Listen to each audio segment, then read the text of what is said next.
ఇప్పుడు మనం starting theory మాట్లాడుకుందాము. స్టార్టింగ్ థియరీ ఏంటంటే అమాల్గమేషన్లో మనం ప్రస్తుతం పర్చేజ్ మెథడ్ గురించి మాట్లాడుతున్నాము. బ్యాలెన్స్ షీట్ చూస్తే ఇక్కడ share capital, reserves and surplus, loans, provisions, current liabilities, fixed assets, investments, current assets, miscellaneous ఉన్నాయి. ఇది బ్యాలెన్స్ షీట్ అనుకుందాం. ఈ బ్యాలెన్స్ షీట్లో పర్చేజ్ మెథడ్లో మనం ఎలా తీసుకుంటామంటే share capital, reserves and surplus, ఇంకేమైనా మిస్లీనియస్ ఉంటే ఇవి మొత్తము షేర్ హోల్డర్స్ అకౌంట్కి ట్రాన్స్ఫర్ అయిపోతాయి. ఇవి మొత్తం ఏంటంటే ఈ మొత్తానికి రిటర్న్ ఇచ్చేది ఏంటంటే పీసీ, పర్చేస్ కన్సిడరేషన్ ఇస్తాం అనమాట. వీటినన్నిటిని ఏమంటారంటే ఓనర్స్ ఫండ్ అంటాం. వీటికి మనము ఏం ఇస్తామంటే వాళ్ళకి పర్చేస్ కన్సిడరేషన్ ఇస్తాము. ఇవన్నీ ఏంటంటే మిగతావి లోన్స్, ప్రొవిజన్స్, కరెంట్ లయబిలిటీస్ ఇవన్నీ ఏంటంటే ఇవన్నీ కంపెనీ తీసేసుకుంటుంది. ఏ కంపెనీ? పర్చేస్ కంపెనీ తీసేసుకుంటుంది. May take or all apart అంటే మొత్తం తీసుకోవచ్చు, కొన్ని తీసుకోవచ్చు. అసెట్స్ ఫెయిర్ వాల్యూకి తీసుకుంటుంది. లయబిలిటీస్ అయితే ఏదైతే పేయబుల్ వాల్యూ ఉంటుందో ఆ పేయబుల్ వాల్యూకి తీసుకుంటారు. మనం గుర్తుపెట్టుకోవాలి ఏంటంటే మనం ఇప్పుడు ప్రస్తుతం పర్చేస్ మెథడ్ గురించి మాట్లాడుకుంటున్నాం. So share capital, reserves and surplus, ఏమైనా మిస్లీనియస్ ఏమైనా ఉంటే అవన్నీ షేర్ హోల్డర్ సంబంధించింది. ఇప్పుడు మనము సెల్లింగ్ కంపెనీ ఏదైతే ఉందో సెల్లింగ్ కంపెనీ ఇవి అసెట్స్ అండ్ లయబిలిటీస్ని ఆల్వేస్ ఫ్రమ్ ఇట్స్ బుక్ వాల్యూకి తీసుకుంటుంది. బుక్ వాల్యూకి తీసుకొని వీటి అన్నిటినీ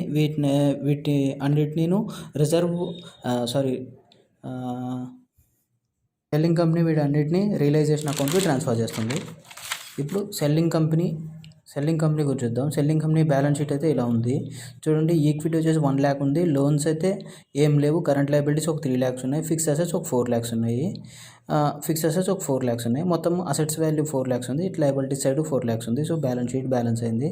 ఇప్పుడు మనము పర్చేస్ కన్సిడరేషన్ ఏదైతే మనం ఈక్విటీ షేర్ హోల్డర్స్ కానీ ప్రిఫరెన్స్ షేర్ హోల్డర్స్ కానీ ఏదైతే మనం అమౌంట్ ఇస్తామో దాన్ని పర్చేస్ కన్సిడరేషన్ అంటాము. ఇక్కడ ఈక్విటీకి 1 lakh rupees ఇవ్వాలి. అంటే ఈక్విటీ షేర్ హోల్డర్స్కి 1 lakh ఇవ్వాలి.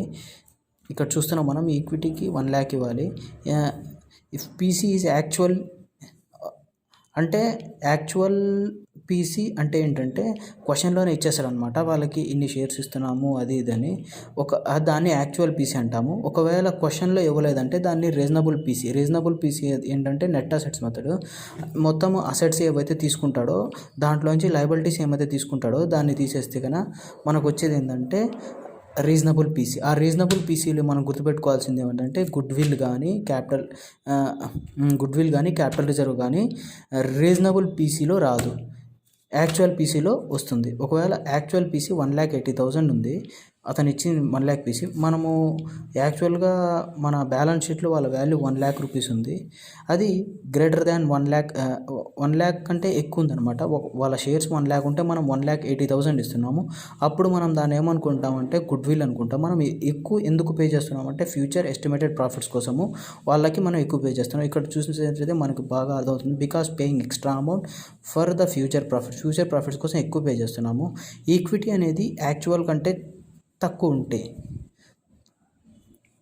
ఒకవేళ ఈక్విటీ 1 lakh ఉంది, మనకు అతనికైనా ఒక 80,000 డబ్బులు ఇస్తే 80,000 డబ్బులు ఇచ్చాడు అనుకోండి, మనకు తక్కువ ఇస్తున్నాడు. సో దాన్ని మనం క్యాపిటల్ రిజర్వ్లోకి ట్రాన్స్ఫర్ చేసుకోవాలి. If actual PC is given is less than 1 lakh transfer to capital రిజర్వ్లోకి ట్రాన్స్ఫర్ చేసుకుంటాం. ఇప్పుడు ఇక్కడ ఏమవుతుందో purchasing company will not take equity plus reserves and surplus plus miscellaneous. మనం మాట్లాడుకున్నాం కదా, పర్చేసింగ్ కంపెనీ వచ్చేసి ఈక్విటీను, reserves and surplus plus miscellaneous తీసుకోదు. ఏ మెథడ్లో అంటే పేమెంట్, పర్చేస్ కన్సిడరేషన్ వాళ్ళకి పేమెంట్ ఎలా చేస్తామంటే పర్చేస్ కన్సిడరేషన్లో వాళ్ళకి పేమెంట్ చేస్తాం. The purchasing company will take over all the assets and liabilities on selection basis. నేను ఇందాకే మాట్లాడుకున్నాను. ఏవైతే నెట్ అసెట్స్ మెథడ్లో కానీ పర్చేస్ మెథడ్లో ఏంటంటే వాళ్ళకి ఇష్టం వచ్చిన అసెట్స్ అయితే ఫెయిర్ వాల్యూకి, లయబిలిటీస్ అయితే పేయబుల్ వాల్యూకి తీసుకుంటారు. Can take or leave any asset liability based on their selection. Assets and liabilities takes at fair value and payable value respectively. మనం ఎప్పుడో మాట్లాడుకుందాం దాని నుంచి. If actual consideration and reasonable consideration are not same. ఒకవేళ అది same కాకపోతే మనం ఇందాక మాట్లాడుకున్నాం గుడ్ విల్ కానీ క్యాపిటల్ రిజర్వ్ కానీ అరైజ్ అవుతుంది. If actual PC not given then there is no goodwill. ఒకవేళ యాక్చువల్ పీసీ ఇవ్వలేదంటే మనం నెట్ అసెట్స్ మెథడ్ నుంచి రీజనబుల్ పీసీ క్యాలిక్యులేట్ చేసుకుంటాం. అప్పుడు క్యాపిటల్ రిజర్వ్ కానీ గుడ్ విల్ కానీ ఉండదు. అదే ఇక్కడ reasonable PC is equal to assets taken over. అసెట్స్ని ఫేర్ వాల్యూ తీసుకుంటాము minus liabilities at payable value. ఇక్కడ accounting in the books of purchasing company బుక్స్లో అకౌంటింగ్ ఎలా ఉంటుంది చూద్దాం.